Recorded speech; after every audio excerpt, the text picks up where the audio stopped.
नमस्कार. मी गणेश तुकाराम शिंदे तुम्हा सर्वांचं आपल्या अन्न या यूट्यूब चॅनलमध्ये स्वागत करत आहे.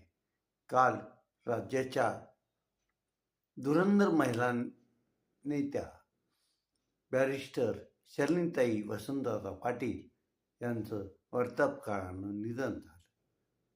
मृत्यूसमयी त्यांचं वय जवळपास 90 वर्षाच्या आसपास होतं. शर्लिनताई पाटील या मूळच्या सातारा जिल्ह्यातील रहिवासी. त्यांचं महाविद्यालयीन शिक्षण कोल्हापूर येथील राजाराम महाविद्यालयात झालं. त्यांनी कायद्याची पदवी घेतली होती. त्यांचा पहिला विवाह न्यायमूर्ती यांच्याशी झाला होता. न्यायमूर्तींचं निधन झाल्यानंतर त्या मंत्रालयात शासकीय नोकरीस लागल्या. तिथंच वसंतदादा पाटील यांच्या सुविसहाय्यक म्हणून त्या काम करू लागल्या आणि मुख्यमंत्री होण्याच्या अगोदर वसंतदादाशी त्यांनी मग विधवा विवाह केला. त्या वसंतदादा पाटील यांच्या दुसऱ्या पत्नी. त्या सातारा जिल्ह्यातील कोरेगाव विधानसभा मतदारसंघातून 2-3 वेळेस विधानसभेवर निवडून आल्या.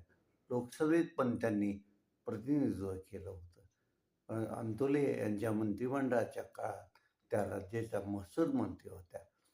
अनेकदा मुख्यमंत्रीपदापर्यंत जाऊन मुख्यमंत्रीपदानं त्यांना हुलकावणी दिली होती. अशा खंबीर, प्रसंगी स्पष्ट, कोणालाही न डगमगता करणाऱ्या विधानं यामुळं त्या रणरागिणी म्हणूनच ओळखल्या जात होत्या. त्या शर्लिनताई पाटील यांना आपल्या अण्णा या चॅनलतर्फे सुमन श्रद्धांजली अर्पण करतो.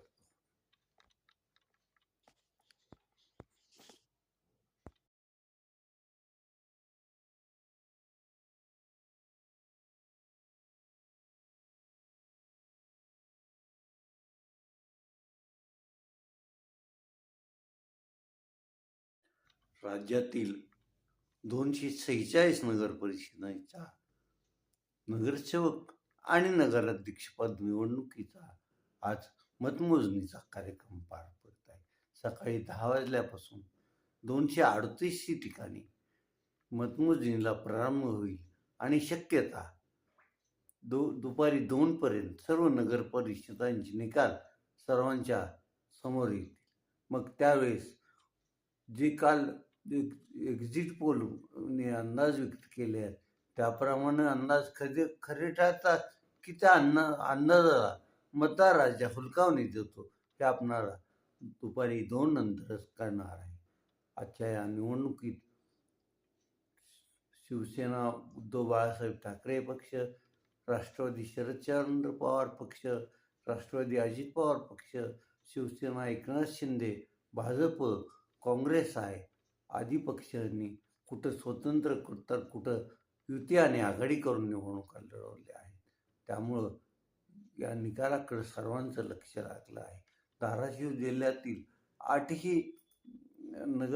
नगर परिषदेची निवडणुका पार पडल्या आणि या 8ही ठिकाणी आज मतमोजणी होणार असून त्या मतमोजणीच्या ठिकाणी आणि शहरात पण पोलिसांनी तगडा बंदोबस्त लावलेला दिसून येत आहे.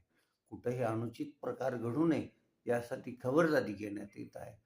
शक्यता आजच्या निवडणुकीत संगीता सोमनाथ गुरव, रश्मी मुंद्रा, विश्वजित पाटील, विनोद उर्फ पिंटू गंगणे, अशोक जगदाळे, बापूराव पाटील, किरण गायकवाड आदी नगराध्यक्षपदासाठी निवडून येतील अशी शक्यता आहे. आता आपण इथंच थांबूया. आपण आपल्या अण्णा हे यूट्यूब चॅनल सबस्क्राईब करा, लाईक करा आणि कमेंट्स पण नोंदवा. धन्यवाद. दिवाळी ऑफर 3 वर्षासाठी फिक्स डिपॉझिट साठी 10% व्याजदर। ही संधी केवळ दिवाळी पाडव्यापर्यंत मर्यादित। जनहित पतसंस्थेत ठेव म्हणजे सुरक्षित ठेव। 21 वर्षापासून विश्वास पात्र असणारी एकमेव पतसंस्था। आपला पैसा आपल्याच गावात, इतरत्र कुठेही गुंतवणूक नाही। गावातला पैसा गावातच ठेवा आणि गावातल्या उद्योगधंद्याला वाढवा। ठेवीला विमा संरक्षण असणारी एकमेव पतसंस्था। 21 वर्षांपासून सतत ऑडिट वर्ग अ संस्थेचे मालधारण व्यवस्थेसाठी सोलार कोल्ड स्टोरेज व गोडवण बांधणीसाठी जागेची खरेदी झाली असून 1 वर्षातच बांधकाम पूर्ण करून योजना कार्यान्वित करण्याचा संकल्प। 2025चा दखलचा दिवाळी अंक हा मित्र आणि मित्रत्व या विषयावर वाहिलेला आहे। या अंकात मित्र आणि मित्रत्वासंबंधी अनेक प्रतितेश आणि नवोदितांचे पण लेख प्रकाशित करण्यात आलेले आहेत। हा दिवाळी अंक उद्या सोमवारपासून राज्यातील बहुतांशी बुक स्टॉल आणि मुख्य बुक स्टॉलवर उपलब्ध असणार आहे।